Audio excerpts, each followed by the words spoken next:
This might be the most heated that Pierre Poilievre and Mark Carney have been with each other at any time throughout the election campaign or through a question period that we've seen so far. And I think this might be the beginning of I don't know for how long, but we're going to see a lot of heated battles between these two guys until the next election, whenever that may be. So I got a clip here. It's about 5 minutes long. And again, this gets pretty heated. So get your popcorn, get your beer, whatever you like to drink, and sit back and have a good laugh at this. This one, it was a very heated and exciting exchange. So we're going to get into this, but before we do, please don't forget to like and subscribe. Really helps grow the channel, and I appreciate you guys so much for doing that. All right, let's have a look, and then we'll talk about it. I think we're beginning to see how it is that the president has been able to bulldoze over this prime minister. He won't even stand up when he is confronted by the Americans.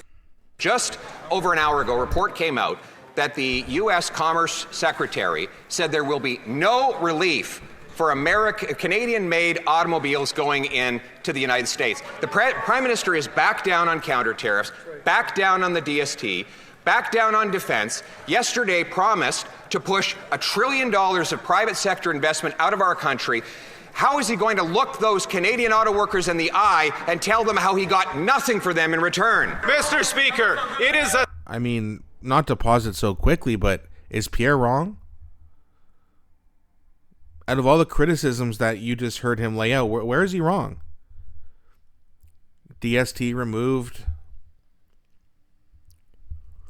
the counter tariffs removed, elbows down, false promises, empty promises, I should say. I guess that's a better word, but I mean, he's not wrong. And you can hear the liberals groaning. How dare you call us out for our bullshit? sad day in this House when the Leader of the Opposition suggests that standing up for the defense of this country, when the Leader of the Opposition suggests that spending to defend our borders, that spending to defend our fulfillment in NATO, that is backing down on defense. We will shame. Mr. Speaker, at least he finally got up, but he didn't address the question about auto workers. There are auto workers who are sitting at home right now who do not know how they're going to pay their mortgages. This Prime Minister looked them in the eye and said he was going to protect their jobs. And then he said he would put his elbows up. And then he said he would get a win by July 21st. Then he said that he would have a deal. There's been no deal. There's been no win. And now for these workers, there is no job. Today we learned that he's backing down again on auto tariffs. Why is it that he's selling out our auto workers at a time when they need him most? Let me ask you a question. Why do you think Donald Trump wanted Mark Carney to win? You see how Pierre's behavior is. He pushes back. He doesn't take any bullshit from anybody. Mark Carney is an old man who is easy to push over. Trump said, he's a nasty negotiator. Trump, if that were true, you wouldn't like him. You wouldn't want to work with him. You want to work with him because you're getting the better of him and you know there's nothing he can do. He's not going to be a pain in the ass like Pierre Poilievre would be. Pierre Poilievre also did not bend the knee to Trump. Trump does not like Pierre Poilievre. That's what a lot of people don't understand. They think that Mark Carney was the guy to be the elbows up, the guy who's going to push back. That was Pierre. That's why Trump wanted Mark Carney to win. And for all you elbozos who decided to vote for Mark Carney, you literally gave Trump what he wanted. Trump said, "Hey, Canada, can you give me this?" And after all the crap we talk about him, after all the hatred we showed towards Trump, what did we do? How did we respond? We gave him exactly what he wanted. Hilarious. Japan, the European Union, the United Kingdom, every other country in the world is paying a higher tariff than Canada has gotten on automobiles. And we are not done. That is why we have not signed an accord on autos. That is why we are fighting hard for our auto workers, and I put the president on notice yesterday about the consequences of not having that. He's always tough when Trump's not around. You notice that? During the election campaign, this is the second or third time now during question period where Mark Carney is awful tough with Trump. But when he sees Trump, it's happy birthday. You're so transformational. Oh, I wore red for you. I'm never going to let that go, by the way. That was the funniest thing I've ever seen. I wore a red tie for you, Mr. President. Good Lord, man. If Mark Carney gets any more friendly with Donald Trump, we're going to have to change his name from Mark Carney to Mark Lewinsky, if you know what I mean. Mr. President, you have been warned. If you put in another tariff, he's going to give you yet another $1 trillion. This is the tough negotiator that we hired? The guy who broke his promise to have a deal on July 21st. A guy who broke his promise to negotiate a win, who simultaneously removed the counter tariffs while he was giving speeches promising to have them in place, and yesterday offered more concessions to the U.S. president, knowing that the tariffs that are killing our auto sector would stay in place. Why does he always back down and give our jobs to the Americans instead of standing up for Canada? Mr. Speaker, and I think it's important for the entire House to understand that he's so condescending. we have a strategy with the United States. That means that our auto sector is paying less than 10% tariff.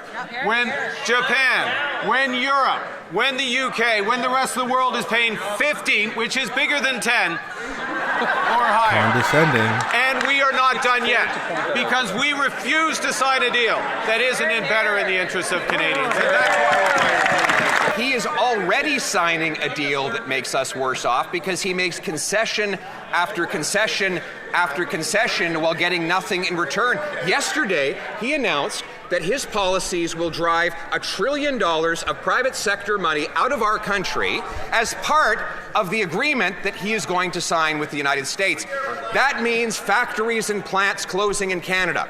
Most of all, in our auto sector, which is on the verge of being wiped out after he promised to save it. So can he tell me, did he demand the president lift all tariffs on Canadian autos, yes or no? Mr. Speaker, our agreement yesterday, the president and myself, is to focus now on steel, on aluminum, on energy, the building blocks of our broader competitiveness, including our auto sector. Those negotiations on autos continue from a position that is the strongest in the world. 10 is less than 15, which is less than 20. You keep saying that.